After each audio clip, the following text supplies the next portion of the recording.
April অথবা মার্চের দিকেই শেখ হাসিনা বাংলাদেশে আসবে, এটা মোটামুটি শিওর হয়ে গেছে। কিন্তু কথা হচ্ছে, শেখ হাসিনা যদি বাংলাদেশে আসে, তাহলে সে কিভাবে আসবে? সে কি বাংলাদেশের প্রধানমন্ত্রী হিসেবে বাংলাদেশে আসবে, নাকি সে শুধু আওয়ামী লীগের নেত্রী হিসেবে, আওয়ামী লীগের প্রধান হিসেবে বাংলাদেশে আসবে? এটা একটা বড় প্রশ্নের জায়গা। আমরা তথ্যসূত্রে যতটুকু জানতে পারছি সেটা হইলো, আওয়ামী লীগের সভানেত্রী হিসেবে কিন্তু শেখ হাসিনা বাংলাদেশে আসতেছে না। শেখ হাসিনা বাংলাদেশের রানিং প্রধানমন্ত্রী হিসেবে বাংলাদেশে আসবে, এবং এইটা মোটামুটি বাংলাদেশের সেনাপ্রধান এবং ভারতের সেনাপ্রধানের মধ্যে দ্বিপাক্ষিক কয়েকটা আলোচনা ইতিমধ্যে হয়ে গেছে। এমনকি ভারতের যে পররাষ্ট্র সচিব, যিনি বাংলাদেশে আসছিলেন আহ, উম, সংখ্যালঘুদের উপর নির্যাতনের বিষয়ে কথা বলার জন্য, সেও যখন সেনাপ্রধানের সাথে দেখা করছে, তারও বক্তব্য একই রকম ছিল যে শেখ হাসিনা বাংলাদেশে আসতে চাচ্ছে, কিন্তু বাংলাদেশে শেখ হাসিনা আসলে তার প্রোটোকল কি হবে, তাকে কিভাবে বাংলাদেশ রিসিভ করবে, এটা সে বারবার জানতে চাইছিল। তো যেহেতু শেখ হাসিনার পদত্যাগের বিষয়টা পুরাই বুমেরাং হয়ে গেছে, যদিও বারবার বলা হয়েছিল যে শেখ হাসিনা পদত্যাগ করে বাংলাদেশ থেকে চলে গেছে, কিন্তু তার পদত্যাগের সপক্ষে এখন পর্যন্ত কোনো নথিপত্র কেউই দেখাইতে পারেনি। শুধুমাত্র হাইকোর্টের একটা রেফারেন্সের ভিত্তিতে বর্তমান যে ইন্টারিম গভর্নমেন্ট, সেই গভর্নমেন্টটা গঠিত হয়েছে। কিন্তু তারা আবার যে সংবিধানের অধীনে শপথ নিছে, সেই সংবিধানটা কিন্তু 72-এর সংবিধান। তো 72-এর সংবিধানে যদি তারা ইন্টারিম গভর্নমেন্ট গঠন করা তাদের বৈধ হয়ে থাকে, তাদের সরকার যদি বৈধ হয়ে থাকে, তাইলে শেখ হাসিনাও বাংলাদেশের প্রধানমন্ত্রী এবং বৈধ প্রধানমন্ত্রী, এটাতে কোনো সন্দেহ নেই। এখন বিষয় হলো এইটা কেমন একটা জগা খিচুড়ি হয়ে গেছে, বিষয়টা কিভাবে কি করবে, এরকম অনেকগুলো প্রশ্ন আছে আসলে। আমার যেটা মনে হচ্ছে, শেখ হাসিনা ততক্ষণ বাংলাদেশে ঢুকবে না যতক্ষণ না সে বাংলাদেশের প্রধানমন্ত্রী হিসেবে তার যথাযোগ্য মর্যাদা পায়। ততটুকু মর্যাদা না পাইলে সে বাংলাদেশে আসবে না। আবার সে বাংলাদেশে যদি এই মোমেন্টে তার বাংলাদেশে আসাটা এতটাই এতটাই জরুরি যে সে যদি বাংলাদেশে না আসে, তার নেতাকর্মীরা যেভাবে মামলা হামলার শিকার হচ্ছে, যেভাবে আশাহত হচ্ছে, আওয়ামী লীগ যেভাবে নেতৃত্ব শূন্যতায় ভুগতেছে, এই নেতৃত্ব শূন্যতা থেকে আওয়ামী লীগকে উদ্ধার করার জন্য শেখ হাসিনার কোনো বিকল্প নেই। অতএব শেখ হাসিনা যদি বাংলাদেশে আসে, তাহলে আমরা আশা করতেছি যে সে যদি বাংলাদেশে আসে, তাহলে সে ওইভাবে প্রস্তুতি নিয়েই বাংলাদেশে আসবে। এবং বাংলাদেশের বৈধ প্রধানমন্ত্রী হিসেবে ভারত এখন পর্যন্ত তাকে ভারতে আশ্রয় দিয়ে রাখছে, এবং ভারতের সে যথার্থ একটা দেশের প্রধানমন্ত্রী হিসেবে যেটুকু সম্মান, যেটুকু মর্যাদা পাওয়ার দরকার, সেটুকু সম্মান, সেটুকু প্রটোকল কিন্তু সেখানে পাচ্ছে। এটা গোপন সূত্রের ভিত্তিতে শিওর হওয়া গেছে। আপনারা চাইলে ভালোভাবে যদি ভারতে আপনাদের ভারতের প্রশাসনিক ইয়েগুলোতে, সংস্থাগুলোতে যদি আপনাদের কেউ থেকে থাকে, আপনারা খোঁজখবর নিয়ে এটা নিশ্চিত হইতে পারেন যে শেখ হাসিনা ভারতে একজন প্রধানমন্ত্রীর যে মর্যাদা পায়, সে মর্যাদাতেই আছে। এখন যদি সে বাংলাদেশে আসে, তাহলে বাংলাদেশে আসলেও সে বাংলাদেশের বৈধ প্রধানমন্ত্রী হিসেবেই বাংলাদেশে আসবে।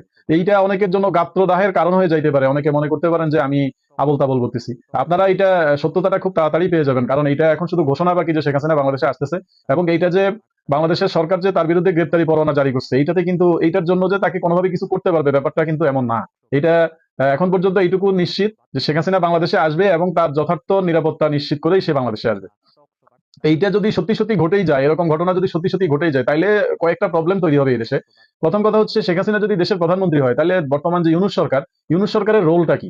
ইউনূস সরকার কোন সংবিধানের ভিত্তিতে, কোন ক্ষমতার ভিত্তিতে, কিসের ভিত্তিতে সে বাংলাদেশের প্রধান উপদেষ্টা হইলো, কিসের ভিত্তিতে ইন্টারিম গভর্নমেন্ট গঠিত হইলো? এটা একটা অনেক বড় প্রশ্ন। কারণ একজন রানিং প্রধানমন্ত্রী থাকা অবস্থায় আবার একটা ইন্টারিম গভর্নমেন্ট কিভাবে গঠিত হয়, এটা এটা একেবারে পুরোই কনফিউজিং ব্যাপারটা।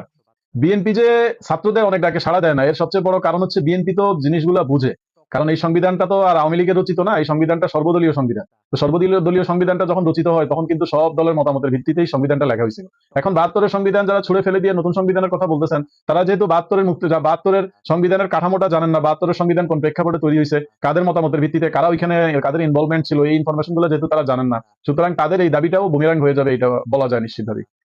বিএনপি একটা কারণেই অনেকগুলা বিষয়ে ছাত্রদের সাথে দ্বিমত পোষণ করে। তার সবচেয়ে বড় রিজনটা হচ্ছে বিএনপি স্বাধীনতাকামী দল, বিএনপি মুক্তিযুদ্ধে অংশ নেওয়া দল। শহীদ প্রেসিডেন্ট জিয়াউর রহমান বীর উত্তম, তিনি একজন সক্রিয় মুক্তিযোদ্ধা হিসেবে তাকে বিবেচনা করা হয়, তাকে বীর উত্তম খেতাব দেওয়া হয়েছিল স্বাধীনতা পরবর্তী সময়ে। অতএব তারা, বিএনপি এটা বুঝে যে বাংলাদেশের মুক্তিযুদ্ধকে যদি অস্বীকার করা হয়, 71-এর মুক্তিযুদ্ধকে যদি অস্বীকার করা হয়, 72-এর সংবিধানকে যদি অস্বীকার করা হয়, তাহলে আলটিমেট বাংলাদেশের নিজেরই কোনো অস্তিত্ব থাকে না, বাংলাদেশ নামটাই আর আসলে বিলং করে না। তো বাংলাদেশ নাম, বাঙালি পরিচয়ে যদি আমাদেরকে বাংলাদেশে বসবাস করতে হয়, তাহলে অবশ্যই 72-এর সংবিধানকে সমুন্নত রেখে 72-এর সংবিধানের আলোকে রাষ্ট্র শাসন পরিচালিত হবে। এটা বিএনপি আওয়ামী লীগ দুই দলই নিশ্চিত। এবং শুধু টকশো বিএনপি আওয়ামী লীগ বার্তা। না, বিএনপি আওয়ামী লীগ ছাড়াও যারা স্বাধীনতাকামী, যারা বাংলাদেশের মুক্তিযুদ্ধে বিশ্বাস করে, প্রত্যেকটা দল এটা বিশ্বাস করে যে 72-এর সংবিধান সমুন্নত রেখে 71-এর মুক্তিযুদ্ধকে মাথায় রেখে বাংলাদেশের অস্তিত্ব চিন্তা করা যায়, এর বাইরে কোনোভাবেই বাংলাদেশকে কল্পনা করা যায় না। অতএব এখন যত দাবি যেভাবেই করা হোক, এই দাবিগুলো আসলে ধোপে টিকতে পারতেছে না কোনো মতেই।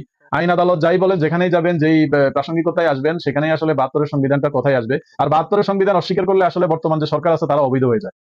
আবার যেহেতু তারা শেখ হাসিনার পদত্যাগের কোনো নথি হাজির করতে পারে না জাতির সামনে, এমনকি মিডিয়ার সামনেও তারা হাজির করতে পারে না। এবং আমাদের যে বর্তমান রাষ্ট্রপতি শাহাবুদ্দিন চুপ্পু, মহামান্য রাষ্ট্রপতি, উনি নিজেও এটা বলছেন যে শেখ হাসিনার কোনো পদত্যাগপত্র তার কাছে নাই। তাহলে শেখ হাসিনার পদত্যাগপত্র কার কাছে আছে? এইটা নিয়ে অনেক গুঞ্জন একটা সময় কিন্তু বেশ কিছুদিন এটা খুব আলোচিত ছিল বাংলাদেশে যে শেখ হাসিনার পদত্যাগপত্র তাহলে কার কাছে।